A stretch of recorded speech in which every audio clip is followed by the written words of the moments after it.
వాస్తవానికి జగన్ రెడ్డి ఏమనుకున్నాడంటే తన కేసులన్నీ కూడాను సిబిఐ కోర్టులో పెండింగ్ లో ఉన్నాయి కాబట్టి తను సిబిఐ కోర్టు వరకు మాత్రమే పర్మిషన్ తీసుకుంటే సరిపోతుంది అనే ఉద్దేశంలో ఆ రోజు అక్కడ సిబిఐ కోర్టుకు అప్లై చేశారు. కానీ సిబిఐ కోర్టు ఆ రోజు చెప్పిన మాట ఏంటంటే ఇక్కడ మా దగ్గరే కాదు, అక్కడ ప్రజాప్రతినిధుల కోర్టు అని ఉన్నది, అక్కడ కూడా మీరు వెళ్ళి పర్మిషన్ తీసుకోవాలి, అక్కడ కూడా మీ మీద కేసులు పెండింగ్ ఉన్నాయి, మొత్తం క్లియర్ అయితే గానీ మీకు పాస్పోర్ట్ ఇవ్వటం అనేది జరగదు, మీ ప్రయాణానికి సానుకూలత రాదు అని చెప్పిన తర్వాత ఆ కోర్టు వారు ఇతను వెళ్ళటానికి వ్యక్తిగతంగా హాజరు కావాలి, ప్లస్ 25,000 రూపాయలు వ్యక్తిగత పూచికత్తు కూడా స్వయంగా వచ్చి సంతకం చేసి సెల్ఫ్ బాండ్ ఇవ్వాలని అడిగటం జరిగింది. ఆ నేపథ్యంలో అసలే మనోడు అహంభావి, అహం బాగా తంతుంటది. నేనేంటి కోర్టు ముందుకు వెళ్ళడం ఏంటి, గుమ్మస్తాల దగ్గరికి వెళ్ళి కోర్టు ముందు అంటే జడ్జి గారి ముందుకు కాదండి, ఇక్కడ వాస్తవం ఏమవుతుందంటే అక్కడ గుమ్మస్తాలు ఉంటారు, కోర్టుగా ముందు ఫలానా వ్యక్తి వచ్చాడని చెప్తారు, వస్తే సరే బాండ్స్ తీసుకోమని చెప్తారు, అక్కడ గుమ్మస్తాలు ఉంటారు, గుమ్మస్తాల దగ్గర వెళ్ళి వాళ్ళ దగ్గర కాగితాల మీద సంతకం పెడితే జడ్జి గారు వాటిని పరిశీలించి దాని మీద అనుమతి ఇస్తున్నట్టుగా సంతకం పెడితే ఈయన రావడం జరుగుతుంది.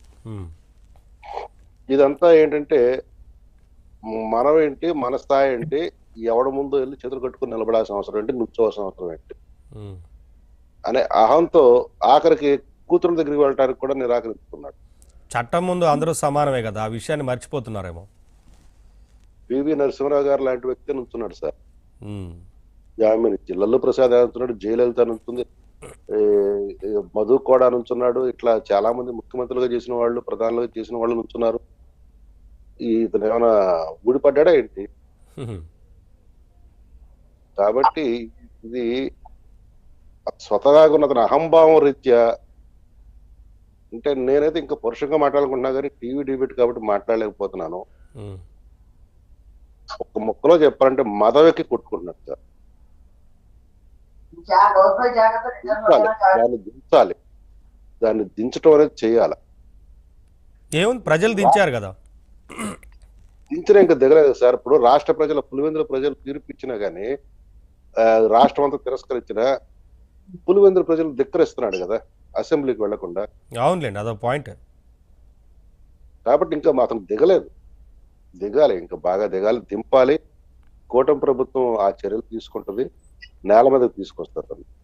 అంటే మీరు అన్నట్టు ఇప్పుడు ఆయన పులివెందుల సమస్యల గురించి కూడా అసెంబ్లీకి వచ్చి మాట్లాడకపోతే రేపు ఆ ఎమ్మెల్యే కూడా గెలిపించే అవకాశం ఉండదు పులివెందుల నుంచి, అంతే కదా మీరు చెప్పేది? అంటే మొన్నే తేలిపోయింది కదా సార్, నీటి సంఘాల్లో ఒక్క సంఘం కూడా గెలవలేకపోయాడు కదా. పైగా తన సొంత నియోజకవర్గంలో తన సొంత మనుషులే తన సొంత ఇంటిపై రాళ్లతో దాడి చేయించుకోగలిగాడు కదా. అంటే అతని పరపతి ఏమాత్రం పడిపోయిందనే దానికి అదే ప్రత్యక్ష తార్కాణాలు కదా. ఇప్పుడు వచ్చి మా యొక్క కాంట్రాక్టులపై ఆ రోజు చేసాం, మాకు డబ్బులు ఎవడిస్తాడని చెప్పేసి కాంట్రాక్ట్ వర్కులు చేసిన వాళ్ళు వచ్చి ఇతని మీద పడుతున్నారు కదా. కాబట్టి ఇతని పరపతి ఏమన్నానందో అతనికి స్వయంగా తెలుసు. అందుకునే ఆంధ్రాలో తక్కువ, యలహంకాల ఎక్కువ ఉన్నాడు. ఇప్పుడు ప్రస్తుతం ఇతను నాన్ రెసిడెంట్ ఆంధ్ర అయ్యాడు, రెగ్యులర్ రెసిడెంట్ ఆఫ్ యలహంక అయ్యాడు. విదేశాలకి పర్మిషన్ వస్తే ఇక కొంతకాలం అక్కడ.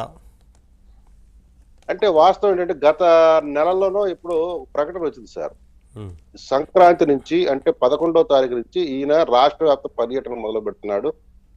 తన కార్యకర్తలను, ప్రజలకు వాళ్ళ యొక్క సమస్యలు తెలుసుకోవడం కోసం పర్యటన చేయబోతున్న పెద్ద ఎత్తున వైసీపీ వాళ్ళు డబ్బు కొట్టుకున్నారు. అతను బ్యాడ్ లక్ ఏంటంటే 11వ తారీఖు మొదలు పెడుతున్నాడు. ఈ 11వ పాపం అతను